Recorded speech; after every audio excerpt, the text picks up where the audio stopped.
कुलदीप राठौर है और आज यहाँ पे मैं विरोध कर रहा हूँ जो नया लैंड एक्ट बनाया गया है, जिसके तहत किसी को भी अधिकार है कि जम्मू में आके वो लैंड खरीद सकता है।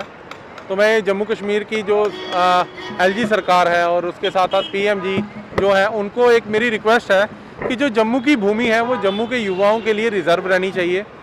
आप बाहर से इंडस्ट्री लाके यहाँ पे बसाएंगे, उससे अच्छा ये है कि मेड इन इंडिया और मेक इन इंडिया के तहत यहाँ पे ही जो युवा हैं उनको ज़मीनें दी जाएं, उनको इंडस्ट्री चलाने का मौका दिया जाए, उन्हें पैसा दिया जाए, जिसके तहत वो यहाँ की डेवलपमेंट अच्छे तरीके से कर सकें।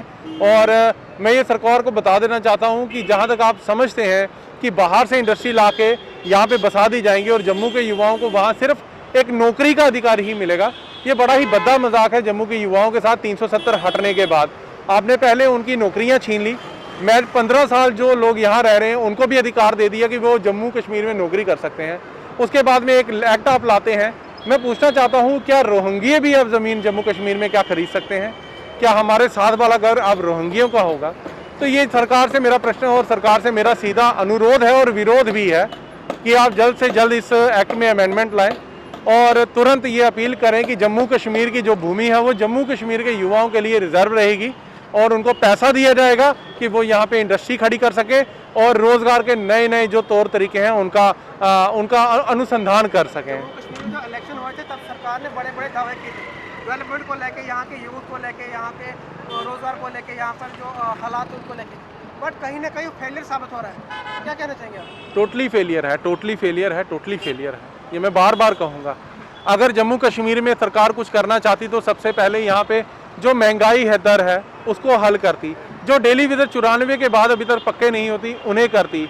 एक पीएसओ जो है, एक हमारे जो नए पुलिस ऑफिसर जो लगे हैं, जो एसपीओज हैं, उनकी तनख्वाह इतनी कम है कि आप क्या समझते हैं कि वो कब जाके ज़मीन लेंगे और कब अपनी परिवार वहाँ पर सा सकते हैं? अच्छे दिनों की बात की थी, बात में बोलते अच्छे दिन आएंगे, अच्छे दिन आएंगे। अच्छे दिन क्या आपको लगता है जम्मू कश्मीर के अच्छे दिन चल रहे हैं? ये अच्छे दिन चल रहे हैं ना सर।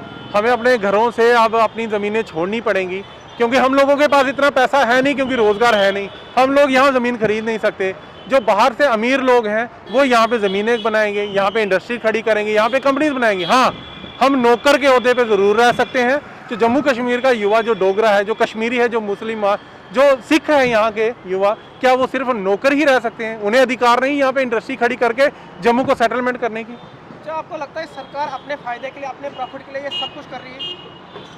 उनका फायदा या उनका नुकसान वो मैं नहीं जानता क्योंकि मैं राजनीति में नहीं। लेकिन मैं इतना, आपको ये लगता होगा कि अपनी सरकार बनाने के लिए, अपनी सीटें बनाने के लिए वो ये सब कर रहे हैं, तोड़-फोड़ कर रहे हैं। मैं वही बात रिपीट करूंगा कि मैं राजनीति में नहीं, मुझे नहीं पता सीटें कैसे बनती हैं और एक पार्टी कैसे वोट लेती है। मुझे इतना पता है कि ये गलत है और युवाओं के साथ धोखा है। इस पे चेंजिंग होनी चाहिए। सरकार ने जो वादे किए थे और सरकार ने जो हमें जो एक सफ़ेद हमें वो बताया गया था कि आपके साथ बहुत अच्छा होगा, वैसा कुछ नहीं हो रहा है। हमारी नौकरियां चले गई, हमारे अधिकार चले गए। तो सरकार को इसके बारे में सोचना चाहिए। सर, रविंद्र राणी के बीजेपी प्रदेश अध्यक्ष हैं, वो बात पर कहते हैं मैं जम्मू के लोगों के लिए खड़ा हूँ और चिंता नहीं करती हूँ। क्या आप जम्मू प्रोविंस के लोगों के लिए चिंता खड़ी होगी क्या?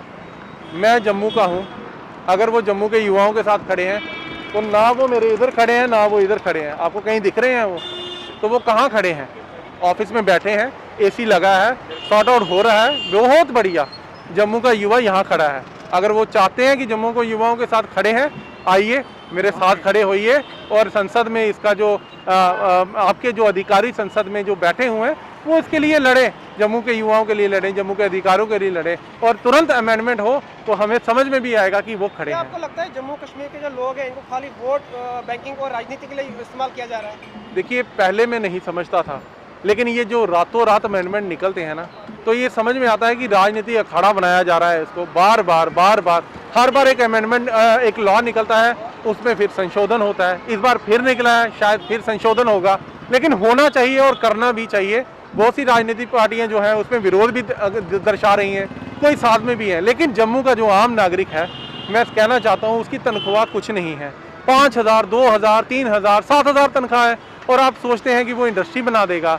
JKEDI कहती है कि हम लोन नहीं देते लैंड खरीदने के लिए। 25 लाख रुपए तक का लोन वो दे देते हैं। क्या आप समझते, ये कोई बात है कि आप 25 लाख का लोन देंगे बट आपके पास जमीन नहीं है? तो जमीन कहाँ से लेंगे हम? सरकार के लिए आपकी तरफ से क्या मैसेज है? बिल्कुल कड़ा बिल्कुल कड़ा मैसेज है कि हमारी भूमि हमारे बच्चों के लिए, हमारे लिए रिजर्व रहनी चाहिए। आपका बिल्कुल जिम्मेवारी बनती है कि हमें पैसा दे, हमें ज़मीन दे, हम इंडस्ट्रियां खड़ी करें, हम कंपनियों के साथ बड़ी बड़ी टाई अप करें, क्योंकि पढ़ा लिखा जम्मू में बहुत है, बहुत सा रोज़गार यहाँ पे अभी भी इतना लड़का है कि जो रोज़गार के लिए तड़प रहे हैं। PhD होल्डर PN की नौकरी के लिए आवेदन भरते हैं। क्या शर्म नहीं आती सरकार को?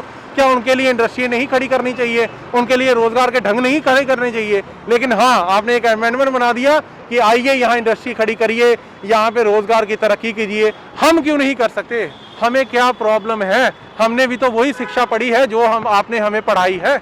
2014 के बाद में आपने यही कहा था कि जम्मू में रोजगार आएगा और भारत जो है वो आगे बढ़ेगा। Make in India, made in India. मैं कहता हूँ made in Jammu, make in Jammu क्यों नहीं पॉसिबल है?